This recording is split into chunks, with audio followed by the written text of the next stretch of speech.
entire state and its machinery.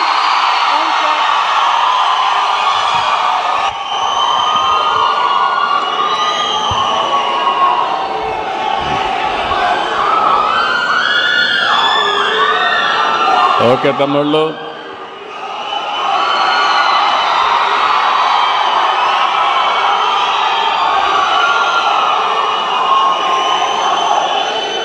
ఓకేమ్మా, okay. అందరికీ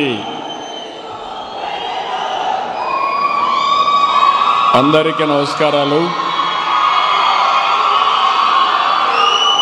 కేంద్ర మంత్రివర్యులు చంద్రశేఖర్ గారు, రాష్ట్ర హోంశాఖ మంత్రి అనిత గారు, డీజీపీ హరీష్ కుమార్ గుప్తా గారు, పత్తిపాడు ఎమ్మెల్యే రామాంజనేయులు గారు, సిఇఓ ఫోర్సైట్ ఏఐ సూర్య కొత్త గారు,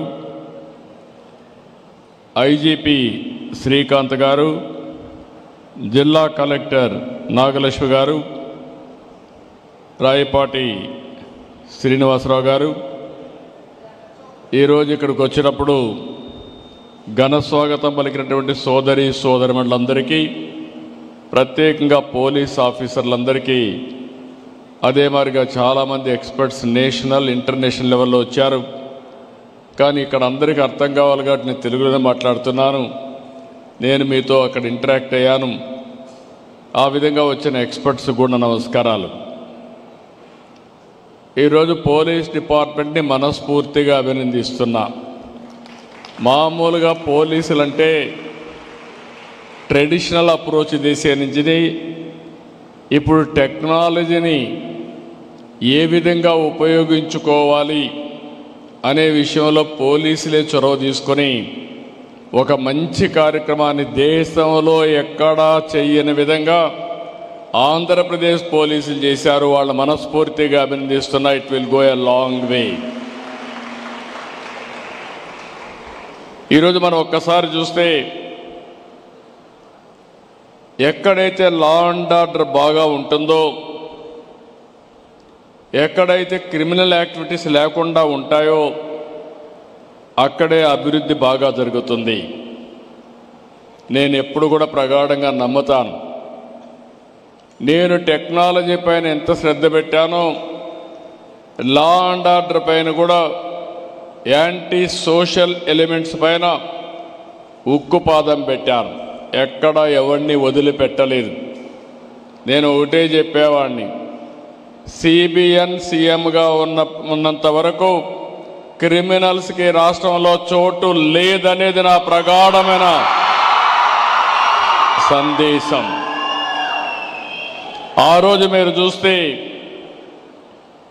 ఉమ్మడి రాష్ట్రంలో ఫ్యాక్షనిజం కానీ, రౌడీజం కానీ, నక్సలిజం కానీ, ఇంకో పక్క కమ్యూనల్ వైలెన్స్ కానీ, ఇంకో పక్క స్మగ్లర్లు కానీ, మాఫియా కానీ, అందరిని కూడా పూర్తిగా కంట్రోల్ చేశాం.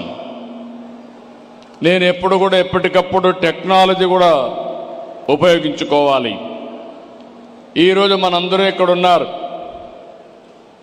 నేను హైదరాబాద్లో ఎవరు ఆలోచించినప్పుడు హైటెక్ సిటీ ఇన్ఫర్మేషన్ టెక్నాలజీ ఆలోచించాను. ఆ రోజు బిల్ క్లింటన్ వస్తే సైబరాబాద్ నగరాన్ని ఆ రోజే ఇనాగరేట్ చేశాం. వాజ్పేయి గారి దగ్గర హైటెక్ సిటీ ప్రారంభోత్సవం చేశాం. నేను 25 సంవత్సరాలు 30 సంవత్సరాల కంటే ముందు ప్రారంభించినటువంటి ఆ కార్యక్రమం ఇప్పుడే మిత్రుడు సూర్య గారు చెప్పారు, సూర్య కొత్త గారు చెప్పారు.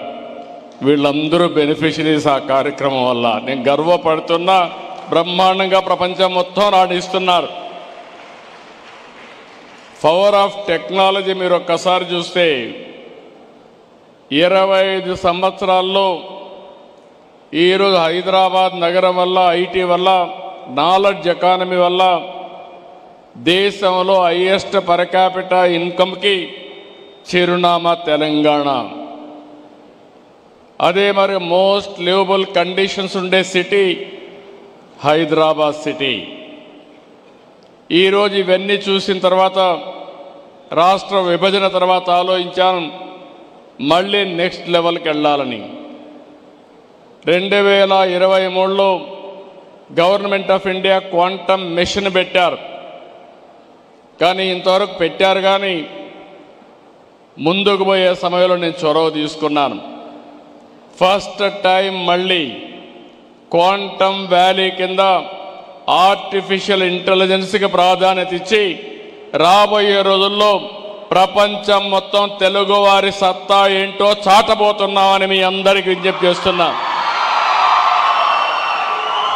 ఇక్కడ స్టూడెంట్స్ అంతా ఉన్నారు.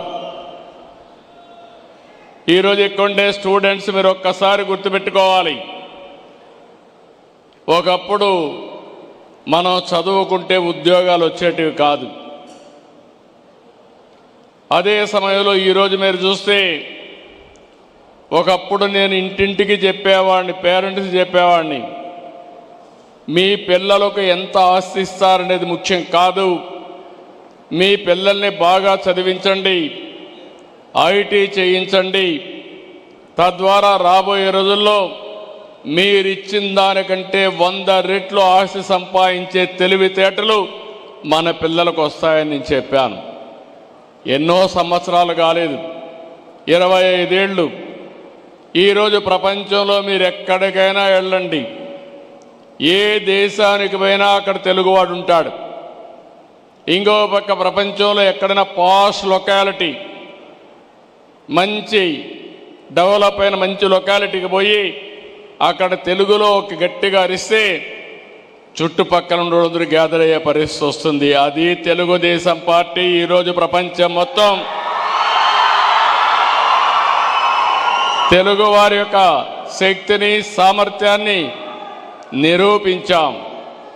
ఒక్క మాటలో చెప్పాలంటే ప్రపంచంలో ఈరోజు హైయెస్ట్ పర్ క్యాపిటా ఇన్కమ్ సంపాదించే వ్యక్తులు ఇండియన్స్ అయితే అందులో 35% తెలుగు వాళ్ళు ఉన్నారంటే అది మనం వేసిన ఫౌండేషన్ తప్ప ఇంకోటి కాదు.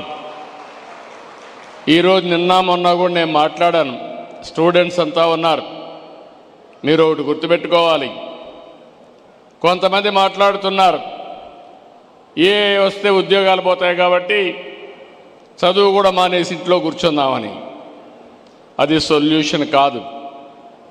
నేను అందుకే ఒక మాట చెప్పాను, మనమందరం కూడా ఒక ఇన్స్పైరింగ్ టైంలో ఉన్నాం.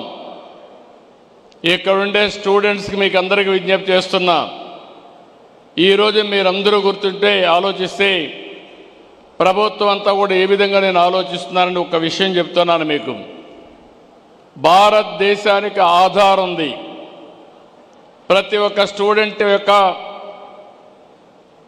ఆధార్ ద్వారా ప్రతి ఒక్క వ్యక్తి యొక్క ఐడెంటిటీ ఆటోమేటిక్గా చేస్తారు. రెండో పక్కన స్టూడెంట్స్ అయితే అభయ్ ఉంది. దీని ద్వారా చిన్న క్యారియర్ వరకు ట్రాక్ చేసే సిస్టమ్ వస్తుంది. మూడోది ఫ్యామిలీ అంతా కూడా ఒకటిగా మనం ఐటీలో కానీ చేయగలిగితే ఫ్యామిలీ యాజ్ యూనిట్ ఐడెంటిఫై చేస్తాం. ఇది అయిన తర్వాత మీరు ఒకసారి చూస్తే ప్రతి ఒక్క ఇంట్లో ఉండే వాళ్ళు ఆ ఇల్లు కూడా జియో ట్యాగింగ్ చేస్తున్నాం.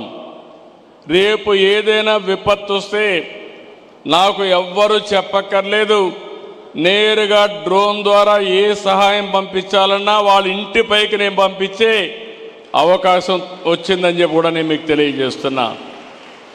ఇదే కాదు, ఈరోజు మీరు ఇక్కడ ఉన్నారు, వాట్సాప్ గవర్నెన్స్ చూసారా అని అడుగుతున్నా. చూసారా తమ్ముళ్ళు, పిల్లలు?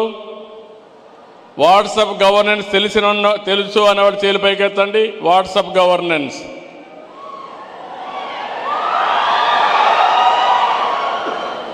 మీరు ఇప్పటి నుంచి ఎవ్వరి దగ్గరికి పోయే పని లేదు, మీ ఫోనే.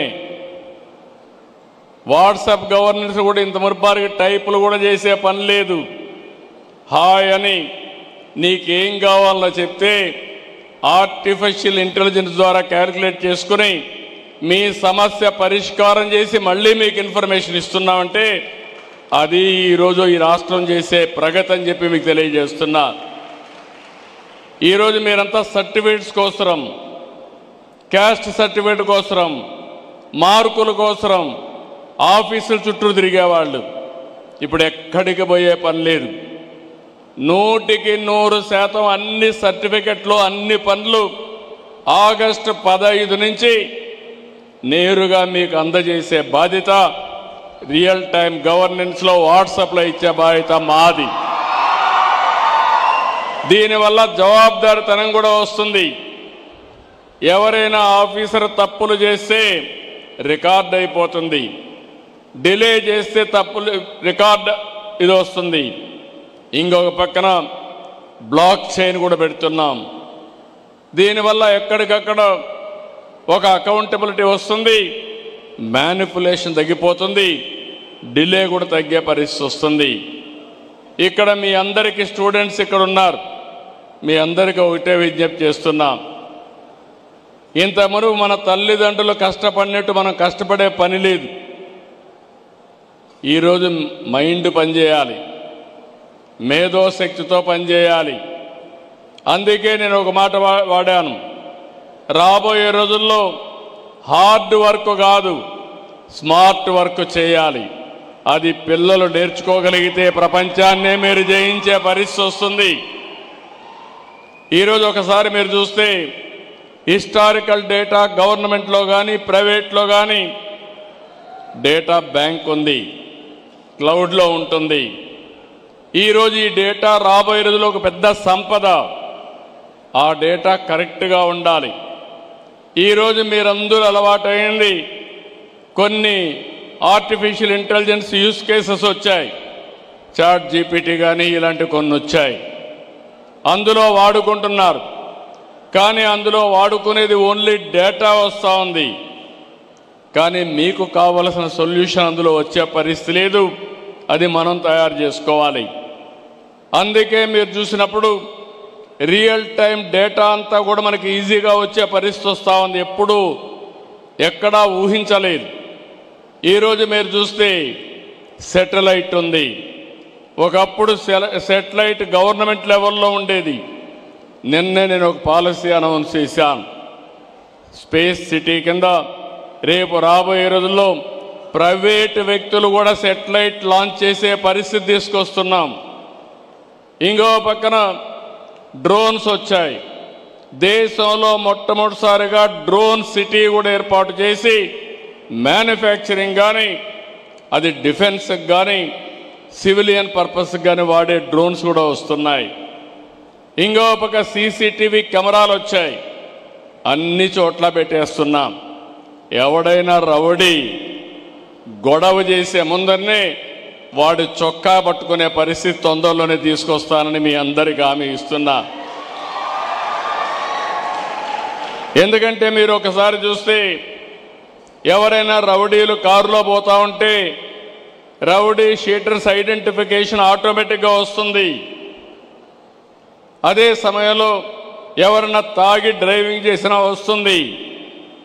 ఇంకో పక్క ర్యాష్ డ్రైవింగ్ అయినా వస్తుంది, సీట్ బెల్ట్ పెట్టుకోకపోయినా వస్తుంది.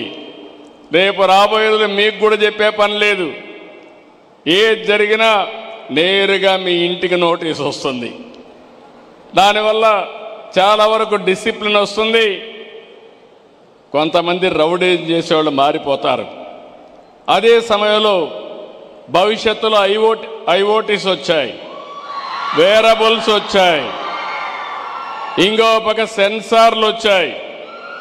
ఈరోజు ఇంటికి పోయే లోపలనే మీరు సెన్సార్ ద్వారా మీ ఏసీ ఆన్ చేసి ఇంటికి పోవచ్చు, గీజర్ ఆన్ చేసి ఇంటికి పోవచ్చు. అంటే ఏ పని కూడా రిమోట్ నుంచి చేసే అవకాశాలు వచ్చేసాయి. ఇవన్నీ వచ్చిన తర్వాత కష్టమా తమ్ముళ్ళు ఆడబిడ్డలు మీరే చెప్పమంటున్నా. నేను అందుకే నిన్న మొన్న ఏఐ పైన ఇప్పుడు దృష్టి పెట్టాను. ఫస్ట్ టైం దేశంలోనే క్వాంటమ్ వ్యాలీ పేరు పెట్టి క్వాంటమ్ వ్యాలీకి శ్రీకారం చుట్టాను. క్వాంటమ్ కంప్యూటింగ్కి ఐబిఎం, టీసీఎస్, ఎల్ఎన్టీ ముగ్గురు కలిసి చేస్తున్నారు. ఈ 30వ తారీఖున దగ్గర 500 మంది ఎక్స్పర్ట్స్ అందరినీ పెట్టి క్వాంటమ్ కంప్యూటింగ్ వాడేవాళ్ళని, అకాడమిక్ ఇన్స్టిట్యూషన్స్ని, ఎక్స్పర్ట్స్ని, మేధావులందరితో పెట్టి ఏ విధంగా దీన్ని ఉపయోగించుకోవాలనో, ఆల్గరిథమ్స్ రాయాలనో అవన్నీ తయారు చేయడానికి ముందుకు పోతున్నాం. అందుకే నేను ఒక మాట మీతో చెప్పాను. ఈరోజు ప్రారంభం మాత్రం ఏం చేసింది, దేశంలో ఉండే ముఖ్యమైన వ్యక్తులు ఎవరైనా సరే 160 మంది ఇందులో పోటీ పడ్డారు. 60 మంది మాత్రం సెలెక్ట్ చేశారు. అందులో 8 యూస్ కేసెస్ని ఐడెంటిఫై చేశారు. ఇప్పుడే ఇక్కడ చూస్తే గవర్నమెంట్ ఆఫ్ ఇండియా తరఫున ఇండియా ఏ అసోసియేషన్ కూడా ఇక్కడికి వచ్చారు. ఈ organization ministry of information technology and electronics తరఫున పనిచేస్తుంది. వాళ్ళతో కూడా నేను మాట్లాడాను. ప్రైవేటు వ్యక్తులు వచ్చారు, వాళ్ళతో కూడా మాట్లాడాను. ఈరోజు మనం అందరం కూడా ఆలోచించేది బిగినింగ్లో ఉన్నాం. నా లెక్క ప్రకారం ఏ అంటే 95-96లో ఐటీ అంటే ఎట్లా మాట్లాడుతున్నారో ఇప్పుడు ఏ అంటే అదే విధంగా మాట్లాడుతున్నారు.